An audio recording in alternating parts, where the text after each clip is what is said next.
नमस्कार दोस्तों, career platform में आप सबका स्वागत है। मैं हूं विनोद और आज हम डिस्कस करेंगे ऑकरेंस ऑफ मेटल्स के बारे में, जिसके अंदर आएगा मिनरल्स, ओर्स एंड गैंग। ये मेटल नॉन मेटल का चैप्टर है। क्लास 10th का साइंस पढ़ रहे हैं हम।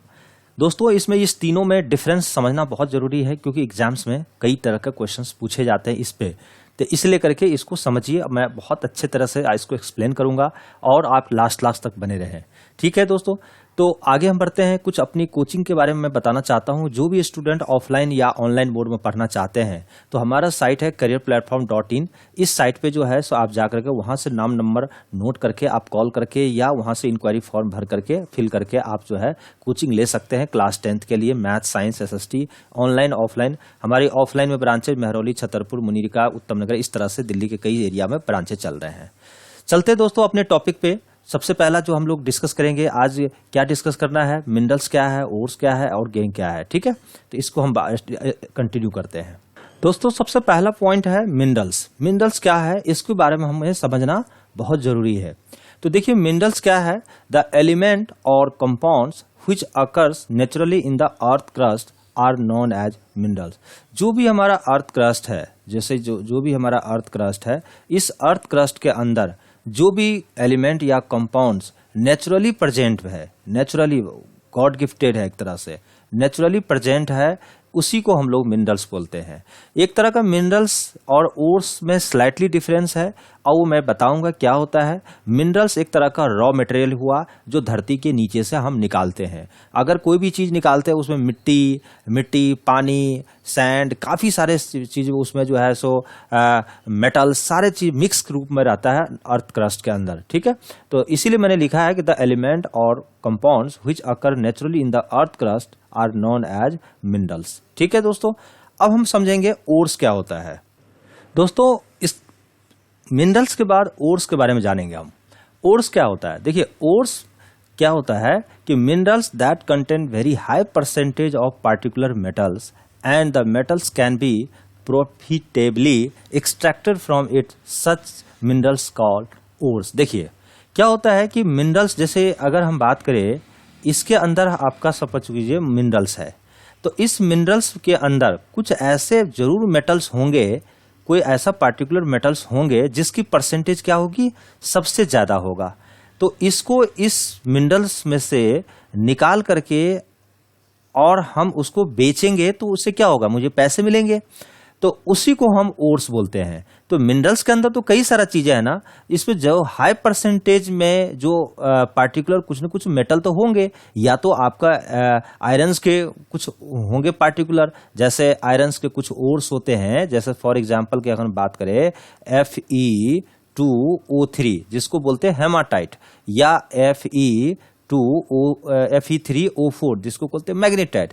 ये Fe2O3, Fe3O4 इस मिनरल्स के अंदर ज्यादा परसेंटेज में है, जो कि आयरन्स के ओर्स हैं। ठीक है, तो कोई भी मिनरल्स के अंदर जो ज्यादा परसेंटेज में कोई पार्टिकुलर मेटल्स होगा जो आपको प्रॉफिट देगा वो मेटल्स को निकालने के बाद, तो उसी को हम ओर्स बोलते हैं। तो इसीलिए ध्यान रखिएगा, minerals that contain very high percentage of particular, her mineral में कोई न कोई पार्टिकुलर मेटल्स होगा जो हाई परसेंटेज में होगा, और उसको हम क्या करें, जो हमारे प्रॉफिट में काफी भागीदारी देगा, है ना, तो वो profitably extracted from such minerals. अब उसको हम निकालना ही क्या कहलाता है, ओर्स कहलाता है। तो देखिए, ओर्स और मिनरल्स में डिफरेंस स्लाइटली है। Ores as a whole, sorry minerals as a whole हुआ, और उसमें एक पार्टिकुलर जो है मेटल्स जिसकी परसेंटेज ज्यादा, वो क्या कहलाएगा, आपका ओर्स कहलाएगा। तो इस तरह से आपको ध्यान रखना है। नेक्स्ट दोस्तों, अब हम बात करते हैं गैंग का। गैंग क्या होता है? गैंग होता है कि ores are usually contaminated with large amount of impurity such as soil and sand, it is called gangue. देखो होता क्या है, कोई भी ओर्स अगर होगा तो उस ओर्स के, इसके अंदर अगर हम बात करें ओर्स है, तो इस ओर्स के अंदर क्या होगा, कुछ न कुछ तो इम्प्योरिटी होगा ही, जो कि इम्प्योरिटी होगा, इसी इम्प्योरिटी को हम गैंग बोलते हैं। तो ओर्स के अंदर जो इम्प्योरिटी होती है, वो जैसे आपका हो सकता है बालू हो जाए, सैंड, और आपका मिट्टी हो जाए, सॉइल और सैंड हो सकता है इसके ओर्स के अंदर इम्प्योरिटी के रूप में, उसी को हम लोग क्या बोलते हैं, गैंग बोलते हैं। तो ores plus gang that is called, ये दोनों मिलके होते हैं अर्थ क्रस्ट कंटेन। एक अर्थ क्रस्ट जो कंटेन करता है वो ओर्स भी रहता है, साथ साथ उसके साथ इम्प्योरिटी भी रहता है। ठीक है दोस्तों, तो गैंग क्या हुआ, ओर्स के अंदर जो इम्प्यूरिटी है उसी इम्प्यूरिटी को हम लोग क्या बोलते हैं, गैंग बोलते हैं। और जो इम्प्यूरिटी क्या क्या हो सकता है, जैसे सैंड हो सकता है, सॉइल हो सकता है और अदर भी आपका हो सकता है। दोस्तों गैंग के अलावा कुछ बेसिक इंफॉर्मेशन मैं देना चाहता हूँ। कुछ ऐसे मेटल्स है जो रिएक्टिविटी सीरीज के जस्ट नीचे है, मतलब बॉटम लेवल पे है, तो ऐसे मेटल को बोलते हैं हम लोग लेस रिएक्टिव यानी लीस्ट रिएक्टिव मेटल्स। वो क्या होता है, फ्री स्टेट में एग्जिस्ट करता है। तो इसलिए बात को मैंने लिखाया कि metal present at the bottom of the reactivity series are least reactive so that form in free state. जैसे गोल्ड हो गया आपका, गोल्ड मीन्स Au, सिल्वर हो गया Ag, उसी तरह से प्लेटिनम है, कॉपर है, ये सब फ्री स्टेट में आपको पाया जाता है। क्यों कि ये लेस रिएक्टिव है, ये एयर के प्रेजेंस में या मॉइस्चर के प्रेजेंस में जल्दी रिएक्शन नहीं करता है। इसीलिए इसको आभूषण के रूप में हम लोग गोल्ड सिल्वर का यूज करते हैं ताकि उस पर जंग वगैरह ना लगे। ठीक है, कोराइड नहीं होता है, जल्दी कोरोजन उस पर नहीं होता है इजिली। ठीक है, लेकिन वही अगर रिएक्टिविटी सीरीज की अगर हम बात करें तो रिएक्टिविटी सीरीज में टॉप लेवल पे यानी ऊपर यानी टॉप पोजीशन पे जो है potassium, sodium, calcium, magnesium, aluminium are high reactive. So अगर ये बहुत ज्यादा रिएक्टिव होता है, जैसे सोडियम और पोटेशियम को एयर के प्रेजेंस में आएगा वो कैच फायर, तुरंत आग लग जाती है। इसीलिए इसको जो है फ्री स्टेट में नहीं रखा जाता है। So are not found in nature as a free state, ये फ्री स्टेट में नहीं पाया जाता है। ये सब भी आपको ध्यान रखना है। नेक्स्ट पॉइंट है दोस्तों, the metals in the middle of the reactivity series. अगर रिएक्टिविटी सीरीज की हम बात करें तो उसकी जो मिडिल में है वो क्या होता है कि ये मॉडरेट लेवल पे रिएक्टिव होता है। तो ये जो है दे आर फाउंड एज और ये जो पाया जाता है या ऑक्साइड फॉर्म में, सल्फाइड या हाइलाइट्स या कार्बोनेट के फॉर्म में अर्थ क्रस्ट के अंदर पाया जाता है। तो ध्यान रखिएगा कि middle of the reactivity series यानी रिएक्टिविटी सीरीज के जो मिडिल में एलिमेंट है क्या क्या है, जिंक है, आयरन है, लेड है, ये सब जो है ना मॉडरेटली रिएक्टिव एलिमेंट है या मेटल है। ये क्या होता है, ये फ्री स्टेट में नहीं पाया जाता है, ये पाया जाता है in the form of oxide, sulphides या हाइलाइट्स या कार्बोनेट्स के फॉर्म में इनके ओर्स पाए जाते हैं। तो इस फॉर्म में वो पाया जाता है इसीलिए। और कहाँ पाया जाता है, इन अर्थ क्रस्ट। ठीक है, तो सभी के ना इस तरह से जो है सबके अलग अलग तरीके से उसको प्यूरिफिकेशन करते हैं और एक्सट्रैक्शन यानी प्यूरिफिकेशन ऑफ मेटल या एक्सट्रैक्शन ऑफ मेटल्स हम करते हैं। मैं एक फ्लो चार्ट बनाकर दिखाता हूँ। दोस्तों अगर हम बात करें हैं ओर्स का, कुछ एग्जांपल लेता हूं। जैसे मान लें कोई भी ओर्स होगा, वो ओर्स कैसा होगा, कंसंट्रेशन ऑफ ओर यानी कंसंट्रेशन ऑफ ओर्स। ओर्स जो भी होगा इसको हम 3 पार्ट में डिवाइड करते हैं, metals at high reactivity, metals of medium reactivity और मेटल्स ऑफ लो रिएक्टिविटी, जो सीरीज का ओर्स होगा।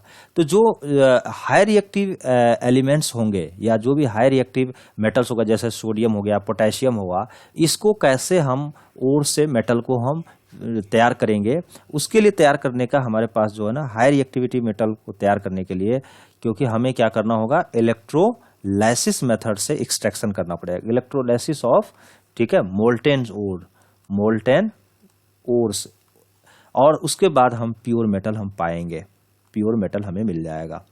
लेकिन यही अगर आप बात करें हम मेटल्स ऑफ मीडियम रिएक्टिविटी के लिए, तो मीडियम रिएक्टिविटी के लिए 2 टाइप्स के मेटल आपको मिलेंगे। या तो आपको कार्बोनेट्स ओर्स होंगे, कार्बोनेट्स का ओर्स होगा, कार्बोनेट्स फॉर्म में ओर्स होगा, या सल्फाइड फॉर्म में ओर्स होगा। यही हो सकता है ना, सल्फाइड फॉर्म में ओर्स होगा। जो कार्बोनेट्स फॉर्म में ओर्स होगा तो उसको क्या करेंगे हम, इसका प्रोसेस होता है कैल्सिनेशन।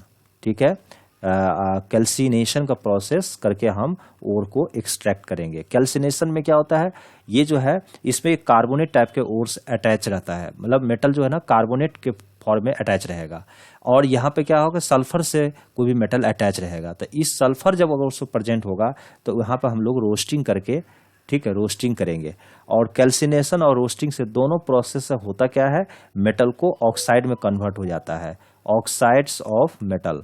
और ऑक्साइड्स ऑफ मेटल में जब कन्वर्ट होगा उसके बाद रिडक्शन ऑफ मेटल करेंगे हम लोग, रिडक्शन ऑफ मेटल। और रिडक्शन ऑफ मेटल का, ठीक है, करने के बाद हम क्या करेंगे, प्यूरिफिकेशन ऑफ मेटल। इसके बाद होगा हमारा purification of metal, purification of metal. तो इसको ध्यान आपको रखना पड़ेगा। तो देखिए आप नेक्स्ट एक वीडियो भी बनाऊंगा मैं कैल्सिनेशन और रोस्टिंग पे, इसको अच्छे से पढ़ना है। ठीक है, नेक्स्ट वीडियो आपको मिलेगा इसी पे, कैल्सिनेशन और रोस्टिंग क्या है, इसको आप प्लेलिस्ट में जाकर के इस वीडियो को भी आप पढ़ सकते हैं। मेटल्स ऑफ लो रिएक्टिविटी, यानी रिएक्टिविटी सीरीज में मेटल्स जो होते हैं ना, ठीक है, उसका किस तरह से करते हैं। तो जो या तो सल्फाइड सोर्स होगा, ठीक है, सल्फाइड्स होगा, तो हम क्या कर देंगे, रोस्टिंग कर देंगे, ठीक है, और रोस्टिंग के बाद हमें क्या मिलेगा, मेटल मिलेगा, और उसके बाद उसको रिफाइनिंग करेंगे, ठीक है। तो ये प्रोसेस है मेटल को एक्सट्रैक्शन करने का, ठीक है। और मैं कुछ आपको एक बताना चाहता हूँ कि रिएक्टिविटी सीरीज के बारे में मैं बताता हूँ, मिडिल लेवल पे, टॉप लेवल पे और अब बॉटम पे कौन कौन सा है।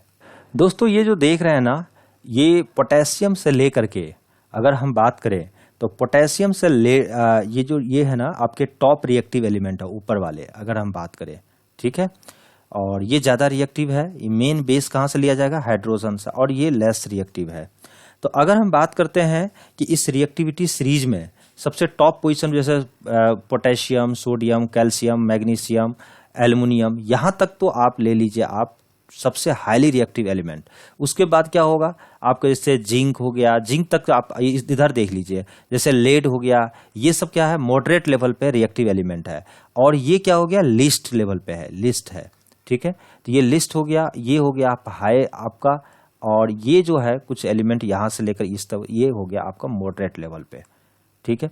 तो ये सब एलिमेंट हमने मेंशन भी किया है आपको, और एक एक करके आपको समझना भी पड़ेगा, ठीक है। तो हाईली रिएक्टिव एलिमेंट को बाय इलेक्ट्रोलाइसिस से हम क्या करते हैं, मेटल तैयार करते हैं ओर से, और इसके लिए करके जो है सो मॉडरेट लेवल को कैल्सिनेशन रोस्टिंग के तहत, और लिस्ट लेवल पे हम सिर्फ रोस्टिंग करते हैं और वहां से हम प्यूरिफिकेशन कर लेते हैं। तो दोस्तों यहाँ तक वीडियो जो है आपको जितना भी मैंने कॉन्सेप्ट दिया है, मुझे उम्मीद है कि आपको पसंद आएगा, ठीक है। और नेक्स्ट जो वीडियो है वो कैल्सिनेशन और रोस्टिंग का आप वीडियो देखिए, ये वहां से कैल्सिनेशन रोस्टिंग का अच्छे से कॉन्सेप्ट क्लियर होगा। थैंक यू दोस्त, आज यहीं तक रखते हैं।